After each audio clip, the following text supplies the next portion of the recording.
Hi hello welcome to Big TV. నేను మీ గౌతమి. నిన్న లిటిల్ హార్ట్స్ ప్రెస్ మీట్ ఏదైతే నిర్వహించారో అంటే సక్సెస్ మీట్, ఆ సందర్భంగా బండ్ల గణేష్ చేసిన కొన్ని వ్యాఖ్యలు ఏవైతే ఉన్నాయో తీవ్ర దుమారం రేపుతున్నాయని చెప్పాలి. ఎందుకంటే ఆల్రెడీ ఇండస్ట్రీలోని ప్రొడ్యూసర్స్కి సంబంధించి ఎటువంటి మాఫియా నడుస్తోంది, అలాగే ఎదుగుతున్న హీరోలని తొక్కేయడం కావచ్చు, ఇవన్నీ కూడా ఎప్పుడో ఒకప్పుడు సందర్భం భరితం ఎవరో ఒకరు బయటకు వచ్చి మాట్లాడుతున్న పరిస్థితి ఉంది. మరి ఈరోజు అంత పెద్ద స్టేజ్ మీద అటువంటి సక్సెస్ మీట్లోని బండ్ల గణేష్ మాట్లాడడం అన్నది అరే ఇది నిజమే అని చెప్పి మరొకసారి నిరూపించడం కూడా జరిగింది. మరి బండ్ల గణేష్ గారి వ్యాఖ్యలపైన మాట్లాడింది వారు మనతో పాటు ప్రముఖ ప్రొడ్యూసర్ నట్కుమార్ గారు ఉన్నారు. సార్ నమస్తే. నమస్తే. సో బండ్ల గణేష్ గారు చేసిన వ్యాఖ్యలు ముఖ్యంగా అల్లు అరవింద్ గారిని ఉద్దేశించి నిజంగా ఈయనది గోల్డెన్ లెగ్ అని కావచ్చు, లేకపోతే golden spoon born with golden spoon అవసరం లేదు, షర్ట్ నలగకుండానే జుట్టు ఎగరకుండానే కూర్చొని డబ్బులు సంపాదిస్తూ ఉంటాడు. అండ్ ముఖ్యంగా ఒక వర్డ్ ఏదైతే ఉందో ఇది ఒక మాఫియా నడుస్తోంది ఇండస్ట్రీలోని, సో అందులో నువ్వు కొట్టుకుపోవద్దు, హీరోలానే ఉండు అంటే ఎదురుగా విజయ్ దేవరకొండను కూడా ఉద్దేశిస్తూ కూడా ఆయన మాట్లాడిన మాటలు. సినిమా హిట్ అయింది, ఎవరో ఒకరు పొగడేరు, కాలర్ ఎగరేసుకొని ఉండొద్దు, ఇప్పుడు ఎలా ఉన్నావో నీ రూట్స్ ఏవైతే ఉన్నాయో నువ్వు మర్చిపోకుండా అలానే వెళ్ళు అని చేసిన ఈ వ్యాఖ్యలన్నీ, అలాగే అల్లు అరవింద్ గారిని ఉద్దేశించి చేసినవన్నీ ఎలా చూడొచ్చు అంటారు? ఆయన చెప్పిన ప్రతి మాట అక్షరాల నిజం. ఎందుకంటే అబ్బాయికి ఏం చెప్పాడంటే, బాబు ఇప్పుడే ఎదుగుతున్నావు, నీ ఇండివిజువల్గా ఒక గాజువాక అనే ఒక ఊళ్ళో మీ తల్లిదండ్రులు నిన్ను కష్టపడి పెంచితే నీ తెలివితేటలతో నీ ఆలోచనతో యూట్యూబ్లోకి వచ్చి నువ్వు ఇంత వాడివయ్యి చక్కగా వచ్చావు. నువ్వు చక్కగా వచ్చి ఒక ఫలం అంటే సక్సెస్ అయ్యే పొజిషన్కి వస్తేప్పుడు అక్కడ ఎవరైతే బన్నీ వాసు గారు ఉన్నారో, అరవింద్ గారు ఉన్నారో, నీ టాలెంట్ను చూసి, నీ సినిమా బాగుందని చూసి, నువ్వు చక్కగా ఉన్నావని చూసి వాళ్ళు సపోర్ట్ చేయడానికి వచ్చారు. అందుకే సెట్ నలగకుండా కాళ్ళు ఎగరేసుకుంటూ వాళ్ళ సినిమా మీ సినిమా మీద కష్టపడింది మీరు, మీ సినిమాకు వాళ్ళ పేరు వేసుకుంటున్నారు అంటే వాళ్ళు లాభం పొందుతున్నారు. అది అదృష్టవంతుడు ఏంటంటే, అదృష్ట జాతకుడు అరవింద్ గారు ఏంటంటే, ఆ రోజు అనుకోకుండా కామెడియన్ అల్లు రామలింగయ్య గారికి పుట్టే కొడుగ్గా, తర్వాత అనుకోకుండానే చిరంజీవి గారు బావ అవ్వడం, అనుకోకుండానే బన్నీ పెద్ద స్టార్ హీరో అవ్వడం, మేనల్లుడు వచ్చి పెద్ద హీరో అవ్వడం, అలా మొత్తం అందరూ కూడా అనుకోకుండా ఆయనకు అన్నీ వచ్చాయి ఈరోజు. అందుకే ఏ సినిమా చేయకపోయినా ఆయన కూర్చుంటూ మీలాంటి వాళ్ళు మంచి సినిమాలు మంచి ప్రాజెక్టులు తీసి సూపర్ హిట్లు కొడుతున్న వ్యక్తి. ఆ అదృష్ట జాతకుడు ఎవరికి రాదు, ఆ జాతకం 1,00,00,000 మందిలో ఒకరికే వస్తుంది, ఆ దాంట్లోనే అల్లు అరవింద్ గారు ఉన్నారు అన్నాడు. దాంట్లో ఎతికి మీరు కష్టపడిన కష్టాన్ని వాళ్ళు క్యాష్ చేసుకుంటున్నారు అనేది దాంట్లో చెప్తూ ఇండస్ట్రీలో మాఫియా ఉంది, ఆ మాఫియాకి నువ్వు లొంగిపోవద్దు అన్నాడు. ఎందుకన్నాడు ఆ మాట అంటే, నీ దగ్గర బెల్లం ఉన్నది దాకా వీళ్ళందరూ చేరుతారు, సూపాప్ ఎక్స్ట్రాడినరీ అని చెప్తారు. మళ్ళా నువ్వు కానీ కింద పడిపోయావు అంటే నిన్ను లేపటానికి కూడా ఎవరు ఉండరు. అందుకే గాజువాక గుర్తుపెట్టుకో, అందుకే నువ్వు మురళీమోహన్ గారిలాగే ఉండు తప్ప నువ్వు పెద్ద హీరో మహేష్ బాబు నువ్వు అని మాత్రం అనుకోకు. నీకు చెప్తున్న వాళ్ళందరూ కూడా ఈరోజు టాప్ అంటారు, అది అంటారు, ఇది అంటారు. నీ మూలం గుర్తుపెట్టుకో. ఎదిగిన కొలది ఒదుగుండు, ఇండైరెక్ట్గా మొత్తం ఎదిగిన కొలది ఒదుగుండు. నువ్వు నీలాగానే ఉండు తప్ప ఇంకొకరు చెప్పిన ఈ పొగడ్తలకు పడిపోవద్దు అని చాలా కరెక్ట్గా చెప్పి. ఇండస్ట్రీలో మాఫియా ఉంది, వాడుకుంటారు, నిన్ను క్యాష్ చేసుకుంటారు, ఉన్నంతవరకు యూజ్ చేసుకుంటారు, తరిపోయిన తర్వాత నిన్ను వదిలేస్తారు, తొక్కేస్తారు అనేది ఆయనకి చెప్పారు. అది అక్కడ విజయ్ దేవరకొండ గారు ఫస్ట్ వచ్చినప్పుడు ఆయన ఎలాగొచ్చారు, ఆయన తర్వాత ఎలాగ వెళ్ళారు, తర్వాత ఎలాగ దిగారు, ఇప్పుడు ఎలాగ ఉన్నారో.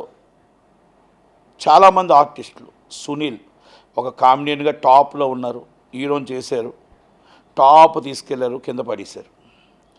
ఒక సప్తగిరి ఎల్ఎల్బి కామెడియన్గా టాప్లో ఉన్నాడు, ఒక హీరోని చేశారు, పైకి తీసుకెళ్ళి కింద పడేశారు.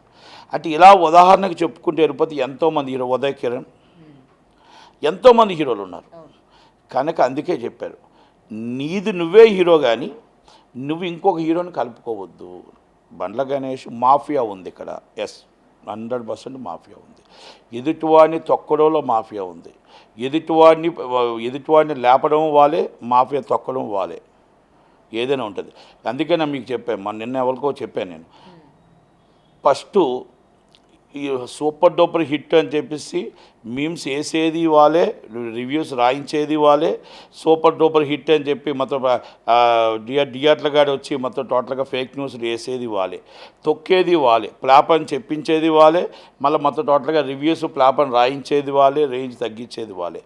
అంటే ఇక్కడ మనమే నేర్పించాం కిడ్స్కి, మనం ఎవరైతే ఉన్నారో సినీ కిడ్స్కి అందరికీ కూడా మనం నేర్పించాం. ఇది రాయండి మీకు ఇది ఇస్తాం, ఇది రాయండి ఇది మీకు ఇస్తాం. అంటే మంచి చెడు మనమే వాళ్ళు నేర్పించాం, మనం తీసుకొచ్చాం. ఎత్తడం మనకే తెలుసు, తొక్కడం మనకే తెలుసు. కనుక ఈ ఇండస్ట్రీలో ఈ నడుస్తున్నాయి కాబట్టి దాని మీద జాగ్రత్తగా ఉండాలి. మనం చాలా చాలా జాగ్రత్తగా ఉండాలి. ప్రతి ఒక్కరూ కూడా ఒక హీరోకి ఇప్పుడు ఆ అబ్బాయికి మేనేజర్ వచ్చేస్తాడు, ఆ అబ్బాయికి పిఏ వచ్చేస్తాడు, అసిస్టెంట్స్ వచ్చేస్తారు. మళ్ళీ అన్నీ పోతే వాళ్ళందరూ కోట్లు సంపాదిస్తారు, ఈ అబ్బాయి మాత్రం పాపం అలాగే ఉంటాడు. అదే దాని ఉదాహరణ చెప్పాడు. ఎంత వివరంగా అక్కడ ఆ మైక్ కాబట్టి చెప్పలేకపోయాడు, మీరు ఇంటర్వ్యూ కాబట్టి దాంట్లో వివరంగా ఉంది. అంటే ఆ అబ్బాయికి వచ్చిన మేనేజర్ కోట్లు సంపాదిస్తాడు, మళ్ళీ ఈ అబ్బాయి డౌన్ఫాల్ అయిపోయిన వెంటనే అబ్బాయి ఆ మేనేజర్ సైడ్ అయిపోతాడు, గొడుగు సైడ్ అయిపోతుంది, అసిస్టెంట్లు సైడ్ అయిపోతారు, అందరూ సైడ్ అయిపోతారు. Not only is a hero, హీరోయిన్లు అంతే పరిస్థితి. అర్థం చేసుకోవాలి. ప్రతి హీరో, కొత్తగా వచ్చే హీరో, కొత్తగా వచ్చిన హీరోయిన్ ఒక హిట్ కొట్టారు అంటే మనం ఎదిగిన కొలది ఒదిగుండి మనం చెప్పండి. మేనేజర్లకు మీరు అబ్జెప్పకండి, పిఏలకి మీరు అబ్జెప్పకండి. మా పిఏ చూస్తాడు, మా మేనేజర్ చూస్తాడు అని ఆ రేంజ్కి వచ్చిన రోజు మీరు మళ్ళా 3 సంవత్సరాల తర్వాత వెనక్కి తిరిగితే మళ్ళీ గాజువాకలని ఉంటారు. అదే మీరు అదే పట్టుకొని ఇప్పుడు ఎలాగున్నారో అలాగే పట్టుకొని మీరు అవతల కాసి వచ్చిన నిర్మాతను గౌరవించండి, డైరెక్టర్ను గౌరవించండి, రైటర్ను గౌరవించండి, కూర్చోబెట్టండి, మాట్లాడండి. మీరు ఆ మేనేజర్లకి మీ పెత్తనం ఇవ్వకండి, మీ పక్కనకున్న పిఏలకి పెత్తనం ఇవ్వకండి, మీ పక్కనున్న కాస్ట్యూమర్లకు పెత్తనం ఇవ్వకండి. మీరు ఎవరు వచ్చినా మీతో డైరెక్ట్గా మీరు ఇంటర్ఫేర్ అవ్వండి, మాట్లాడి మీరు ఒక గత హీరోలను చూసుకోండి, ఎదిగిన కొలది ఎంతెంతో పెంచారు ఏంటో చూసుకొని దాన్ని చక్కగా చేసుకోండి. భవిష్యత్తు ఒక తీర్చిదిద్దండి. మీకు బండ్ల గణేష్ చెప్పినా, నటికుమార్ చెప్పినా మీరు బాగుండాలని, మీరు హీరోగా 10 సినిమాలు చేయాలని, హీరోయిన్గా 10 సినిమాలు చేయాలనే కోరుకుంటాం అంతే. కాకపోతే ఇక్కడ ఏంటంటే చాలామంది హిట్స్ ఉన్నప్పుడు వాడుకుంటారు, ఫ్లాప్స్ ఉన్నప్పుడు మీ దగ్గర కూడా రారు. ఇప్పుడు అందరూ ఉన్నారు, మీకు లిటిల్ ఆర్ట్స్ హిట్, అదే మీరు మళ్ళీ మీకు వాళ్ళకి నచ్చని సినిమా మీరు తీయండి, మీ ఫోన్ కూడా ఎత్తరు. ఇది వాస్తవం. ఇవాళ అడిగిన వాళ్ళు రేపు ఎవరు ఎత్తరు ఫోన్. డిస్ట్రిబ్యూటర్ అయినా, ఎగ్జిబ్యూటర్ అయినా, సూపర్ బ్రో, సూపర్, నువ్వు ఎక్కడికో వెళ్ళిపోయావు అని చెప్పే ప్రతి ఒక్కరు మీ ఫోన్ కూడా ఎత్తరు. ఇది వాస్తవం, సినిమా ఇండస్ట్రీలో జరుగుతున్న నిజం ఇది. కనుక ఆ నిజాన్ని మనం గుర్తు చేసుకొని, మన విశాఖపట్నాన్ని గుర్తుపెట్టుకొని, గాజువాకలో మనం ఎలాగొచ్చామో గుర్తుపెట్టుకొని, ఏ కష్టాలు పడి ఏ యూట్యూబ్ నుంచి ఎలాగొచ్చామో, ఎలా నిలబడ్డామో, ఎలా పెరిగామో, ఆ ఎలాగ పెరిగింది మనం గుర్తుపెట్టుకొని, ఆ డైరెక్టర్కి, ఆ నిర్మాతకి విలువిచ్చి, వాల్యూ ఇచ్చి, మీరు మేనేజర్ని పెట్టి మిమ్మల్ని వాళ్ళు తప్పుదో పట్టించి దాకా కాకుండా మీరు నిలబడి మీ ఇండివిజువల్గా నిలబడండి, బాగుంటుంది తప్ప ఈ మాఫియా చేతిలో పడదు. మాఫియా అంటే ఈ మేనేజర్, మాఫియా అంటే మీ వెనకాల ఉన్న చుట్టూ ఉన్నవాళ్ళే. అండ్ సార్ ఇంకొకటి ఇక్కడ బడ్జెట్ల గురించి కూడా ఆయన సంబోధించడం జరిగింది. ఇది 2.5 కోట్ల బడ్జెట్తోని సినిమా తీసి 50 కోట్ల కలెక్షన్ వరకు కొల్లగొట్టింది. అయితే 500 కోట్లు, 1000 కోట్లు, ఇన్ని కోట్లు పెట్టి తీస్తారు, ఇది కాదు, ఇగో ఇది సినిమా, ఇలా తీయాలి సినిమా, పెద్ద పెద్ద కోట్లు పెడితే కాదు అని చెప్పి కూడా మాట అనడం కూడా జరిగింది బండ్ల గణేష్ గారు. పెద్ద హీరోలు అందరూ ఇప్పుడు ఈ సినిమాలు చూసి, కొత్తలో మిరాయ్, ఈ మధ్యగాళ్ళు దశావతారం, లక్ష్మీ అవతారం సినిమా ఉంది కదా, నరసింహ అవతారం, ఇంకా so many movies and small movies super duper hit and small budget and మొత్తం టోటల్గా ఒక్కొక్కటి 100 కోట్లు కలెక్ట్ చేస్తున్నాం. ప్రతి హీరో తెలుసుకోవాలి ఏం చేస్తున్నాం, మనం ఎక్కడికి వెళ్తున్నాం, ప్రజల దగ్గర రేటు పెంచుతున్నాం, ప్రజల దగ్గర మొత్తం ఇష్టం వచ్చినట్టు మనం దోచుకుంటున్నాం. మనం ఇష్టం వచ్చినట్టు 500 కోట్లు, 1000 కోట్లు, 700 కోట్లు అంటున్నాం. వాళ్ళు చిన్న సినిమా తీసి వాళ్ళు 100 కోట్లు కొడుతూ ఉంటే మనం 700 కోట్లు కొట్టి మనం 2000 కోట్లు కొట్టాలి. 700 కోట్లకు పెట్టి మనం 750 కోట్లు వస్తుంటే ఏంటి అది? మన తప్ప, మన సబ్జెక్ట్ తప్ప, మనం తీసుకునే నిర్ణయాలు తప్ప, ఈ ఖర్చులన్నీ అతి ఖర్చులు మనం చేస్తున్న తప్ప అనేది ప్రతి హీరో తెలుసుకోవాలి, ప్రతి డైరెక్టర్ తెలుసుకోవాలి. వాళ్ళని చూసి నేర్చుకోండి, ఆ చిన్న సినిమా తీసిన వాళ్ళని చూసి నేర్చుకోండి అని ప్రతి హీరోకి నేను చెప్తున్నా, ప్రతి డైరెక్టర్కి నేను చెప్తున్నా. మేము చాలా గొప్పగా తీసామని చెప్తున్నారు. ఏం ఆడుతుందండి? ఓపెనింగ్ ఫస్ట్ డే 3 రోజులు పెద్ద సినిమాలు, 4వ రోజు సినిమాలు ఉన్నాయా? కానీ ఆ బడ్జెట్ అనేది ఆ సినిమాలో కూడా కనిపించట్లేదు. చూసే సినిమాలో కూడా అరే దీనికి ఎందుకు ఇంత పెట్టారు, అవసరం ఏముంది అన్నట్టు కూడా ప్రజలు ఒక నిర్ణయానికి వచ్చేస్తున్నారు. ఆ పెట్టిన బడ్జెట్ కూడా ఓకే ఇంత గొప్పగా తీసారా, ఇంత డబ్బులు అయినాయా అన్నది కూడా కనిపిస్తలే ఆ సినిమాలో. అంటే ఎలాగైపోయిందంటే లగ్జరీ అయిపోయింది. ఒక హీరో, ఒక హీరోయిన్, మొత్తం సైడ్ ఆర్టిస్టులు 20 మంది, ఆ సైడ్ టాప్ టెక్నీషియన్స్ ఒక 20 మంది, అందరూ కలిపి 100 మంది. ఈ 100 మందికి కార్వేన్లు, 100 మందికి బెంచ్ కార్లు, ఈ 100 మందికి ఇన్నోవా కార్లు, వాళ్ళ మేనేజర్లు, వాళ్ళ అసిస్టెంట్లు ఇవన్నీ కలిపి పర్ డే ₹1,00,00,000 ఎక్స్ట్రా అవుతుంది. 1 crore ఎక్స్ట్రా అవుతుంది. ఈ 1 crore ఇంటూ మొత్తం టోటల్గా దాదాపు మాకు 700 కోట్లకి 30% వీళ్ళకే వేస్టేజ్ అవుతుంది. వేస్టేజ్ షూటింగ్ రోజుకి అవుతే ఒక్క సీన్ అవుతుంది.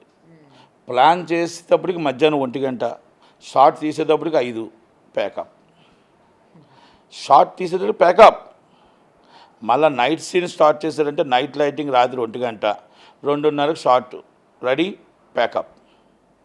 ఈ పరిస్థితుల్లో పెద్ద సినిమాలు ఉన్నాయి. హీరోలకు కూడా బాధ అనిపిస్తుంది, హీరోలకు కూడా ఇబ్బంది అనిపిస్తుంది, సైడ్ ఆర్టిస్టులు కూడా ఇబ్బంది అనిపిస్తుంది. మీరు దీప్తి పడుకొని మీరు ఆమె వర్షంలో ఆలోచించండి. ఇప్పుడు ఈ పెద్దవాళ్ళందరి దగ్గర మన సినిమా దగ్గర ఉండి వీళ్ళ రోజుకి ఆ కార్వేన్లో కూర్చొని టైంపాస్ చేసుకొని ఉండే బదులు అసలు వీళ్ళు సినిమా చేయకపోతే మంచిది కదా అనిపించినట్టుంది ఆమెకి. ఆమె తప్పుకోకుండా వాళ్ళు తప్పించే విధంగా చేసుకుంది ఆమె. అంటే నా డేట్స్ 300 రోజులు 200 రోజులు తీసుకుని నన్ను కూర్చోబెడుతున్నారు మీరు. రోజుకి ఒక సీన్ కూడా వస్తుందో రాదో తెలియని పరిస్థితుల్లో ఉండేటప్పుడు నేను ఆ టైం వేస్ట్ చేసేటప్పుడు 4 యాడ్స్ చేసుకోవచ్చు, 4 ప్రోగ్రామ్ చేసుకోవచ్చు, 4 షోరూమ్లు ఓపెన్ చేసుకోవచ్చు, 4 చిన్న సినిమాలు చేసుకోవచ్చు. ఎందుకు ఈ బాధ అని నాకు ఫీలింగ్ ఆమె వెళ్ళిందని నేను అనుకుంటున్నా. ఓకే, ఎందుకంటే ఎవ్రీడే మనం ఒక షూటింగ్కి వెళ్తాం పెద్ద సినిమాకి. ఆ షూటింగ్ ఎందుకు ఖర్చు పెడుతున్నారు? మేము ఉదాహరణ చిరంజీవి గారిని తీసుకుందాం, విశ్వంబర తీసుకోండి, అనిల్ రావుపూడి తీసుకోండి. అనిల్ రావుపూడిది పండగకి సినిమా వచ్చేస్తుంది. విశ్వంబర ఎప్పుడు స్టార్ట్ అయింది, ఎప్పుడు ఫినిష్ అవుతుంది, ఎప్పుడు ఎందుకు వెళ్తుంది? విఎఫ్ఎక్స్ పక్కన పెట్టేయండి, ఎందుకు ఫినిష్ అవ్వలేదు? దాని బడ్జెట్ ఎంత, ఆ బడ్జెట్ నుంచి ఖర్చు ఎంత, యూవీ క్రియేషన్స్ మరి నిర్మాతలు మరి అది ఏంటి, వాళ్ళ ప్లానింగ్ ఏంటి? ఇప్పుడు ఆ నిర్మాత డబ్బు నష్టపోతే అది ఇండస్ట్రీ మీదే పడుతుంది ఆ భారం.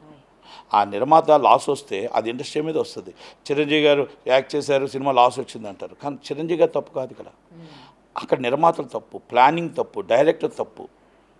మీరు ఎన్ని రోజులు ప్లానింగ్ అనుకుంటున్నారు? 300 రోజులు, 300 రోజులు కాదు 600 రోజులు చేయండి, లేకపోతే 90 రోజులు అనుకుంటున్నారు 180 రోజులు చేయండి. కానీ అక్కడ పెద్ద హీరోలు అనేసరికి ఎవరికి కూడా క్వశ్చన్ చేసే అవకాశం ఉండదు కదా. ఇట్లా మీరు అంటే డిమాండ్, ఇప్పుడు చిన్న హీరోలను అయితే డిమాండ్ చేస్తారు టైంకి అయిపోవాలి మేము ఇంత పెడుతున్నాము అని చెప్పి. చిన్న హీరోలతోనే 3 సంవత్సరాలు చేస్తున్నారు. ఇప్పుడు హీరో నిఖిల్ సినిమాలు ఎంత చేస్తున్నారు, విజయ్ దేవరకొండ గారి సినిమాలు ఎలా చేస్తున్నారు, అవి కూడా లాంగ్ టైమే చేస్తున్నారు. మరి అన్నీ అలాగే ఉన్నాయి.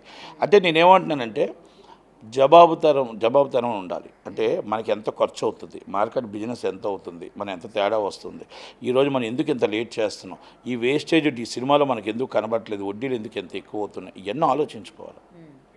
పవన్ కళ్యాణ్ గారు దాంట్లో ఎగ్జామ్స్ని తీసేయండి. పవన్ కళ్యాణ్ గారికి ఏంటంటే ఆయన ఆల్రెడీ పొలిటికల్ ఉన్నారు కాబట్టి ఆయన ఎప్పుడో చెప్పాడు నేను మధ్యలో వచ్చే షూటింగ్ చేస్తానని చెప్పాడు. పవన్ కళ్యాణ్ గారికి ఈ సినిమాలకి సంబంధం, రెగ్యులర్ హీరోలు ఉన్నారు, వాళ్ళు రెగ్యులర్ హీరోయిన్లు ఉన్నారు, వాళ్ళ సినిమాలు ఎందుకు చేయలేకపోతున్నారు? అది ఇప్పుడు ప్రభాస్ గారి సినిమా ఉంది, రోజు రోజుకి పెరుగుతూనే ఉంది టైమింగ్. అలాగే మొత్తం టోటల్ అందరూ ఉన్నారు హీరోలు, మొత్తం అందరు హీరోల పరిస్థితి అలాగే ఉంది. ఇప్పుడు బన్నీ గారిది ఒక డిఫరెంట్ మూవీ, దానికి అటు మహేష్ బాబుది ఒక డిఫరెంట్ మూవీ. ఎందుకంటే అందరూ రాజమౌళిలు అయిపోరు. రాజమౌళి గారు ఇస్ డిఫరెంట్. మీరు రాజమౌళి గారిని మళ్ళీ ఇంకొకటి చూసుకోండి, రాజమౌళి గారి సినిమా ఒక్కసారే చూడగలుగుతారు, రెండోసారి చూడలేము, ఎవరూ చూడలేరు. కాకపోతే ఆయనకు ఒక పేరు వచ్చింది, ఒక పర్ఫెక్ట్ ప్లానింగు, అంతే తప్ప అందరూ రాజమౌళిలు ఎవరు. అలాగని రాజమౌళి గారు మీరు అనిల్ రావుపూడి సినిమా 5 సార్లు చూసాం, మీరు రాజమౌళి గారి సినిమా ఒక్కసారి చూడగలుగుతాం అంటే దానికి మీరు అర్థం చేసుకోండి. ఇంకా అదికంటే ఆయన పెట్టిన ఖర్చుకి అలా ఆయన దాంట్లో ఆయన అదే చెప్తాడు, నేను అలాగే చేస్తాను అని చెప్తాడు, ఆయన ప్రకారంగా ఆయన వెళ్తున్నాడు. కనుక రాజమౌళి గారి సినిమా కానీ మీరు అనిల్ రావుపూడి గారు కానీ, ఉదాహరణకు డైరెక్టర్లు ఇంకా కొంతమంది తీసుకుందాం, సుకుమార్ గారు, ఇవన్నీ నేనేమంటానంటే మీరు టైం ఎందుకు టేకింగ్ చేస్తున్నారు, వేస్ట్ చేసుకుంటున్నారు. ఇప్పుడు ఈ చిన్న సినిమాని చూడండి, మీరు అలాగే మిరాయి చూడండి, అలాగే మీరు ఇంకో సినిమా చూడండి, మీరు కొత్తలోకి చూడండి, ఆ బిఫోర్ అంతకుముందు వచ్చిన సినిమాలు చూడండి. ఈ మధ్యన మీకు థియేటర్ల వాళ్ళకి రన్ అవుతుంది సినిమా, తిండి పెడుతుంది, థియేటర్లో కాపాడుతుంది చిన్న సినిమాలే. పెద్ద సినిమాలు మాత్రమే వేస్తుంది. 25 సినిమా వేసామంటే మళ్ళీ రేపు ఏం పరిస్థితో తెలియదు. 25 సినిమా రిలీజు, మళ్ళీ ఏం పరిస్థితి తెలియదు. మళ్ళీ 31 సినిమా రెండోసారి cinema release. First cinema Kantara ఎక్కడికో వెళ్ళిపోయింది, 2 కోట్లు నైజాం, ఇది ఆంధ్రప్రదేశ్ తెలంగాణ. ఇప్పుడు అదే 100 కోట్లు ఇక్కడ 98 కోట్లు పెరిగింది. మరి అంత డబ్బు కలెక్ట్ చేస్తుందా అంటే ఒక్కసారికే 98% రేషియో ఇచ్చారు. అంటే అది ఇవ్వడం కరెక్టా కాదా? ప్రజల దగ్గర మరి అంత బడ్జెట్ ఉంటుందా లేదని చూడాలి, వెయిట్ చేయాలి. ఎందుకంటే సినిమా బాగానే తీశారు, కాకపోతే అంతంత రేట్లు అనేది కరెక్ట్ కాదేమో. 2 గంటలు 2 కోట్లకి 40 కోట్లు కలెక్ట్ చేసింది. ఇప్పుడు 98 కోట్లు అంటే 200 కోట్లు కలెక్ట్ చేయాలి. మరి అది ఎంత దాకా కలెక్ట్ చేస్తుంది అంటే చూడాలి. అంటే మీరు బడ్జెట్ ఒక హీరోయిన్ 5 కోట్ల రూపాయలు 5 లక్షల రూపాయలు హీరోయిన్ వస్తే ఆమెకి సెకండ్ డే సినిమాకి 5 కోట్లు. ఒక మేనేజర్ వెంటనే వచ్చేస్తాడు బ్యాగ్ వేసుకొని, మ్యామ్ రెడీ మొత్తం టోటల్గా మీ అన్నీ నేనే చూస్తాను, మీకు 30, నాకు 30, మీకు 70, నాకు 30, మీకు 70.